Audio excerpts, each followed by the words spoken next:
guys, welcome to my channel. Thank you so much for coming back. Today's video is actually the video you guys have all been waiting for. I've been posting a lot of natural hair videos, but a lot of you are like, Mercy, just tell us the tips already. So that is what this video is going to be about. I'm going to be giving you guys all my tips and tricks on how to grow your hair long, natural, and healthy. For those of you who already follow me, you know that this is my natural hair. I've posted a lot of videos before this one showing you guys the whole process from going from a big afro to going to silky straight and then going back to a twist style. I've shown you guys everything, so you guys just want to know what tips and tricks that I use to help me grow my hair. So that is what this video is going to be about. Grab a pencil, grab a piece of paper, grab a snack, because we are going to get right into it. But seriously though, I want you guys to take note. I'm going to be sharing all my tips with you guys, and I'm going to be showing you guys the products that I used that helped me not only grow my hair but keep it healthy. So let's get right into it.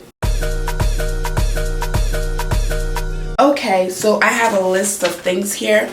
That is why I said grab a pen and something to write on, because I myself have a list. I had to write things down so that I don't forget anything. So let's get right into it. So the first thing I want to say about hair growth is let's remember that genetic plays a big role in our hair, our health, our looks, our behaviors, and everything. With that being said, I feel like a good hair routine, persistence, and patience is the key. So I'm not going to go in any specific order, but the first thing I want to say about hair growth is nutrition. I know that sounds cliche. I know everybody says that, but I just want to say that first of all so we can all understand that nutrition is key in anything we do, especially when it comes to our body, the health of our body, or the health of our hair, nails, and skin, and everything. You have to watch what you eat. And I'm not saying be on a strict diet or anything like that, but your diet has to be a little bit healthy, especially if you want to get on this healthy journey, because being healthy and having healthy hair comes from within. So you have to be careful about the kind of foods you put into your body. And going with that, the next thing I want to say is hydration. You have to be well hydrated to have healthy hair. So you have to watch what you drink as well and how much you drink. You need to be hydrated in order to have not only just a healthy body, but also healthy growing hair.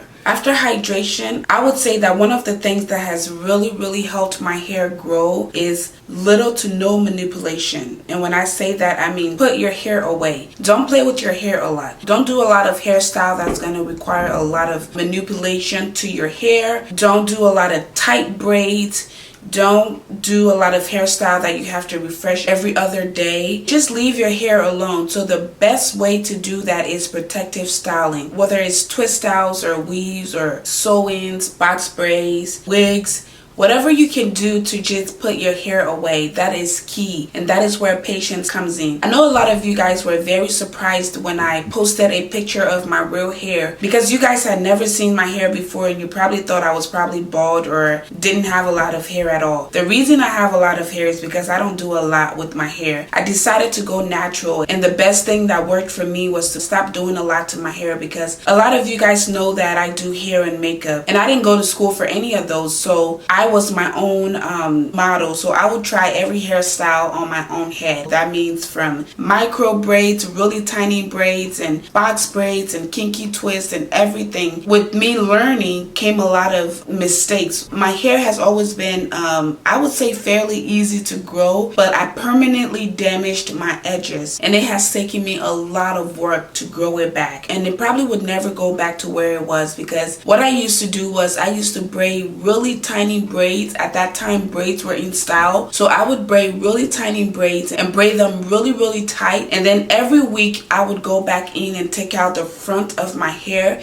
and redo it, because I wanted my braids to look tight and fresh. I did this for a very long time, and that really damaged my hair. I'm honestly surprised I still have hair on my head, because I did a lot to my hair. So what I've learned and what has really helped me grow some of my edges back and then grow all of my hair back is low manipulation hairstyles. So that is the reason I wear a lot of weave and a lot of wigs. And I know a lot of you say, Mercy, you don't need any weave at all. You don't need to do anything. Well, the reason I have hair now is because I have learned to put my hair away. So that's number one, low manipulation hairstyles. Number two, I've already mentioned in number one, it's tight hairstyles, especially us African American girls. We like these really tight braids, and you know, there's like the filling braids now where it starts really small and it gets bigger. That pulls on your edges so much. You have to go to someone who really knows what they're doing, because I've seen somewhere the start of the braid is so tiny to where you can see the person's edges getting pulled out. Those braids are damaging not only to your hair but to your edges as well. And then very big box braids on your edges are very detrimental as well, because think about it, your edges are very sensitive. So if you put a really big braid on like a tiny amount of hair, it's only going to pull on that section of hair, making it brittle and weak, which is ultimately going to cause it to break and fall out. So tight braids, even when you do your cornrows for your crochet braids and your sew-ins, make sure it's not super tight. If you ever have a hairstyle where you feel like you have to take a painkiller to make yourself feel better, that is not the hairstyle for you, sister. Go ahead and take it out, because that is doing a lot of damage to your hair. So no tight braids. And also there is the lace frontal craze now. Everybody wants a lace frontal and they want baby hair, so they go and get those frontals glued down. Again, you have to go to a professional, or you have to know how to do it yourself. Those hairstyles only look good the day they were done. You have to continuously maintain it. And if you want the real baby hair looking lace frontal, that means they have to glue your hair down, and the glue does not agree with a lot of people, and also a lot of people don't know how to do it. So you have to be careful with those hairstyles as well. I do a lot of those hairstyles, but that's because I know how to do it and I know how to protect my hair. So just make sure that you know what you're doing when you do those hairstyles. Another one I would say is moisturize your hair. I hate this word, but I'm gonna say it for you guys.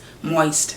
I hate that word. It makes my skin, see, I'm itching already. It makes my skin itch. Ugh, it makes me creep just hearing it. So I'm gonna say moisturize. You have to keep your hair moisturized, and when I say moisturize, I mean use a lot of things that's going to keep your hair moisturized. So I don't use a lot of products for my hair, but the few products that I swear by are coconut oil, and it can be any kind of coconut oil, but this is the kind I use. Coconut oil is like my best friend. I use it for my hair, I use it for my skin, and I use it to cook as well. Coconut oil is very healthy. So this is the holy grail. When I say moisturize, you want to keep your hair so moist. Ugh, I said it again. To the point where it feels wet. So when you go to do your braids for your protective styles, like your crochet, your braids for under your wigs, your sew-ins and all of that, make sure your hair is very moist to the point where it feels wet. That is my secret, because when your hair is dry, it breaks. But when it's moist, it doesn't break as much. So coconut oil is my #1 holy grail. The #2 product that I use to keep my hair moisturized is castor oil. Jamaican black castor oil. What this product does is it moisturizes your hair, and it also helps with growth. I swear by castor oil. I know there was a whole big craze about castor oil, and I feel like a lot of people forgot about it, because that is just how we are. Something new comes up and everybody talks about it, and then we all forget about it. I'm one of those people that believes if it's not broken, don't fix it. It's very hard for me to try new products, because when I find a good product that works for me, I don't tend to leave it. I stick with it, because why try to fix something that isn't broken? So castor oil is my #2 holy grail. Sometimes I will mix my coconut oil and my castor oil, or sometimes I'll just use them separately. So whether it's for my twist styles, for my braids, for my scalp, I use my coconut oil and my castor oil. Those two things really help. And castor oil also helps thicken your hair, and it helps make it dark. Ever since I started using castor oil, I've noticed a big difference in my hair. So the third product that I use to help my hair grow, and this one is specifically for my edges, is this virgin hair fertilizer. As you can see, I'm out of it because I use this a lot. This is the product that helped with my edges. This product, I saw this on a YouTube video as well. I looked it up and I went to Amazon and I found it. So this has been one of my go-to products when it comes to hair growth. Let me show you guys what it looks like. It looks like grease, and it has like a minty smell to it. Ooh, I got it on my nose. Oh my god. It has like a minty smell to it, and it smells like sulfur. For my African sisters, if you remember what sulfur is, when you have dry scalp or if you have a lot of dandruffs, they used to use that a lot in Africa. I don't know if you guys can see that. It looks yellow and it's like grease. So I put this on my edges and I would massage it in. So like this. Ugh, that's a lot.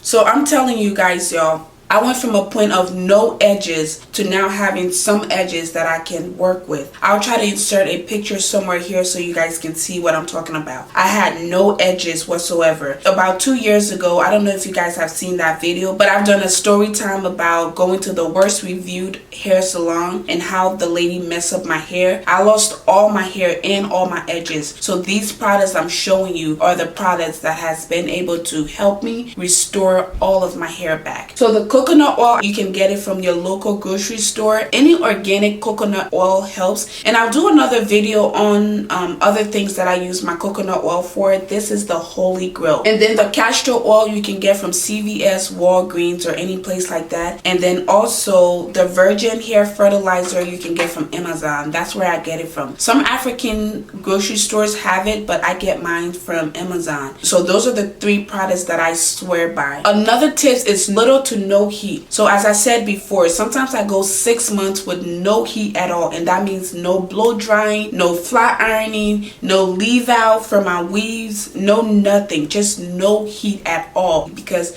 what heat does is it breaks your hair. Another great tip is take a vitamin supplement. So what I use is any kind of hair, skin, and nail vitamin. I haven't found a specific one because I never use the same one. I've tried maybe 5 or 6 now, and I'm so sorry I didn't show you guys the vitamin that I take, but that's fine because I used to take different brands before, but when I became pregnant, I started taking prenatal vitamins. So I don't think it really matters as long as it says hair, skin, and nails, just as long as you're taking some kind of supplement. So my last tip is keep your scalp clean. You want to make sure you're washing your hair as often as it is comfortable for you. I know for us black people, we don't need to wash our hair every day. So if it's bi-weekly or monthly or whatever works for you, whatever floats your boat, just make sure you have a clean scalp that is not clogged and prohibiting your hair growth. Overall, you just want to make sure you're healthy, because when you get on a natural hair journey, everything you do counts, especially when it comes to your body. So working out is going to be beneficial for you. Staying hydrated is going to be beneficial for you. Staying healthy is going to be beneficial for you. I know I mentioned a lot of things in this video, but what works for me might not necessarily work for you. But you guys really wanted to know the things that I use to help my hair grow. So that is what I'm telling you guys. And as I said before, sometimes genetic plays a role into it. I know my mom always tells me my grandmother had a lot of hair. My sisters don't have as much hair as I do. So